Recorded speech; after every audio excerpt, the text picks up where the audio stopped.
Alright, art nerds, we are going to be experimenting with two elements of art for this assignment, and those are value and space. And we are going to be playing around with trying to create the illusion of depth within an artwork. So in my first example, obviously we have a mountain range, and we can easily tell that this mountain is closer than all the other ones, okay, because it's in front of the rest of them. And we also see that we have what we call atmospheric perspective happening, and that's when, as things go off into the distance, they start to blend in with the background, or in this case it's the blue sky. So this goes from the green and it slowly transitions into that blue color.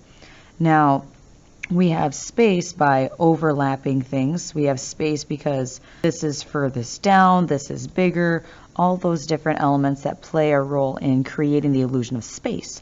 Now, we also have value, and that's the other one that we really want to talk about, and that is that lightness or darkness in colors, but more specifically, we're focusing on what we call a value scale, which is that gradual shift in colors. So going from green shifting to blue, or the idea of shifting from light to dark.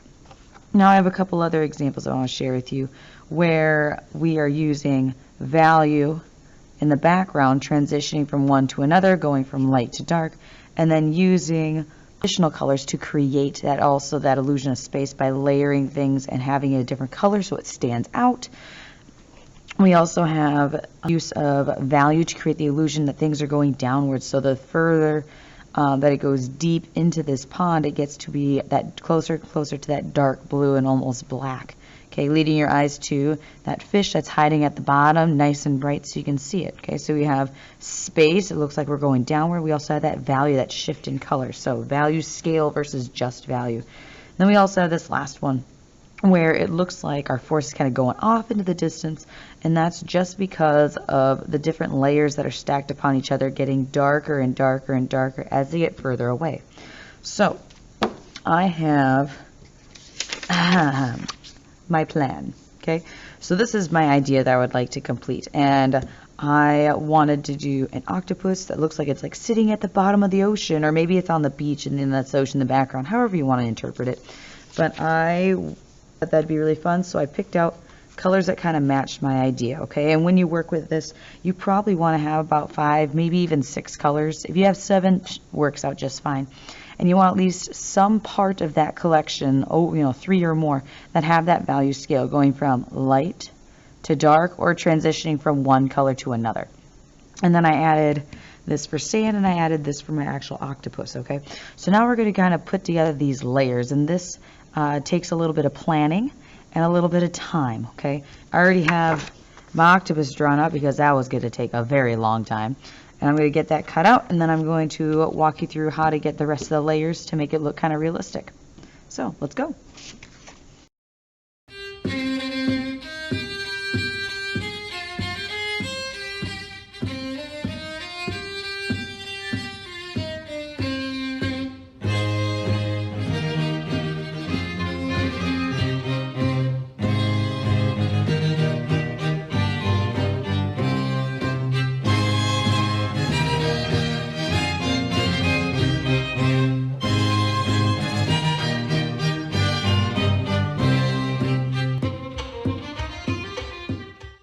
Depending on your design, you might actually need some special tools to get like the inside pieces and things like that, because mine's a little bit more complicated. It's kind of hard to try to, poke my scissors in there and make it work. So I'm actually going to be using what's known as an X-acto Blade, and that's why I have my green cutting mat here to protect my turtle. And whenever you use an X-acto Blade, make sure that you know how to be safe with it first before you start using it for your projects. Also, I find it extremely helpful if I am working, especially with things that have curves in it, that while pressing nice and firmly to actually go through my cardstock, I am rotating my paper versus moving my blade, and that helps me a lot in trying to get the curves that I want. So that's my big tip for you. So I'm going to start cutting all these out, and we'll be able to move on to the next bit.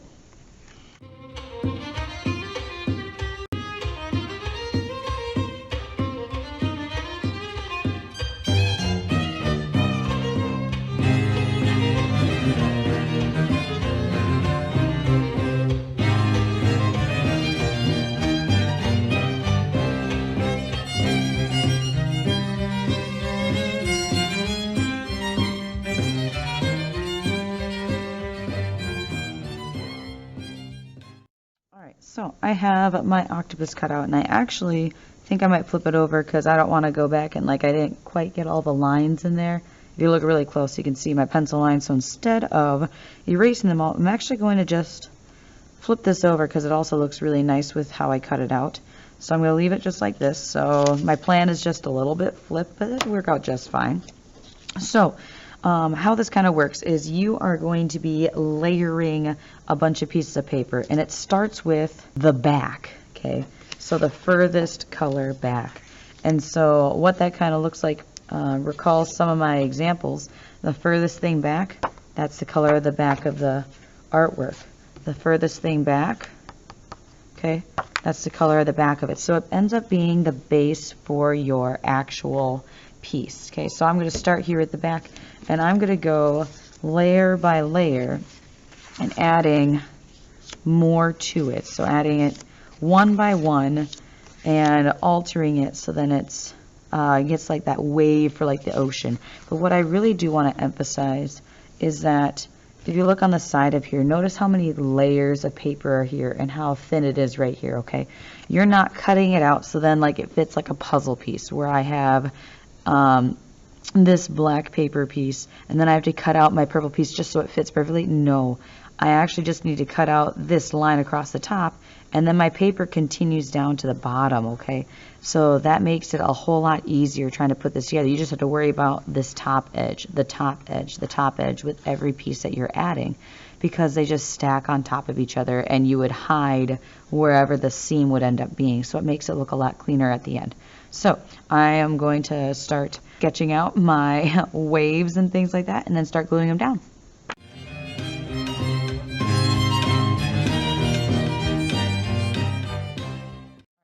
So now this blue paper of mine is a little short, okay? It started off smaller than my other papers, which doesn't happen too often when I plan ahead, but I really like this blue one even though it's a little bit smaller. So it is going to be my one paper that's not going to be lined up on the bottom like all the other ones. So this one I'll end up sliding it up just a little bit because I don't want too much black, okay? And what I'm going to do is I'm actually going to use this, I like to stack them before I glue them to sort of figure out how high up do I want my next piece to go. So if I want to have a little bit of a wave, I want to start off a little bit lower so then they don't really overlap each other. I can get my next wave in, I'll cut it out, and then I'll repeat the process over and over again. So layering them and stacking them as you're going to kind of see where they're going to end up is extremely helpful.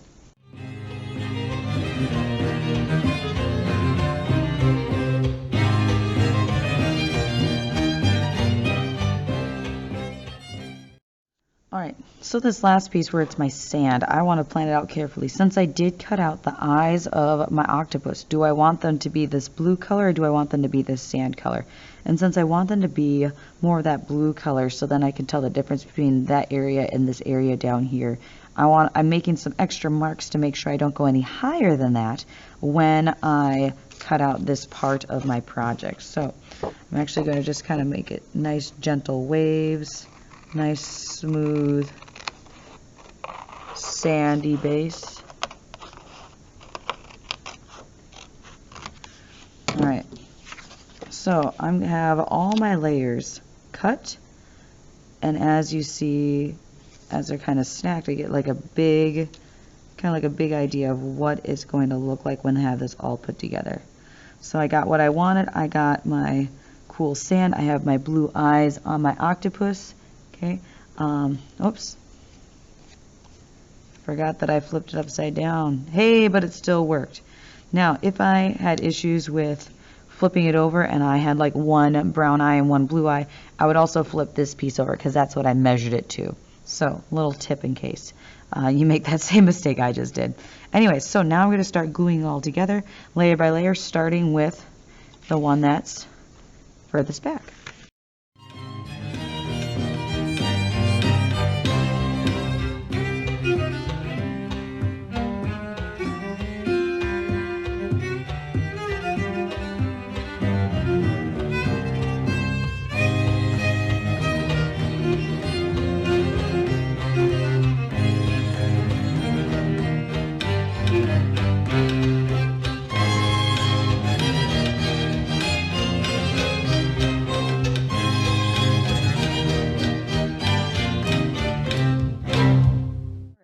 have all your pieces glued down, always go back and double check that they're glued down really good. I got some like tentacles and things that aren't sticking quite as good as I want them to.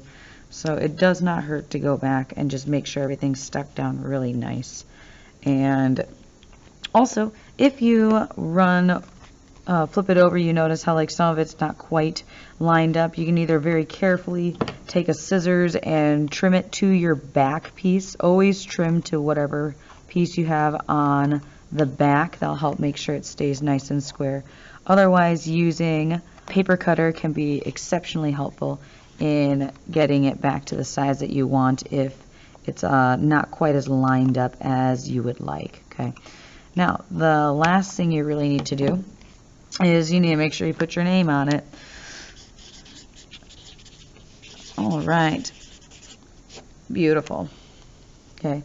That's one of the last big things. Anyways, so we have it all finished up. We played around with some paper. We got to experiment with creating space so I can tell my octopus is closer to me than everything else because number one, it's on top of everything else.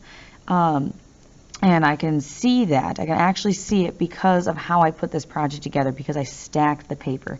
So I also have that value scale element in the background.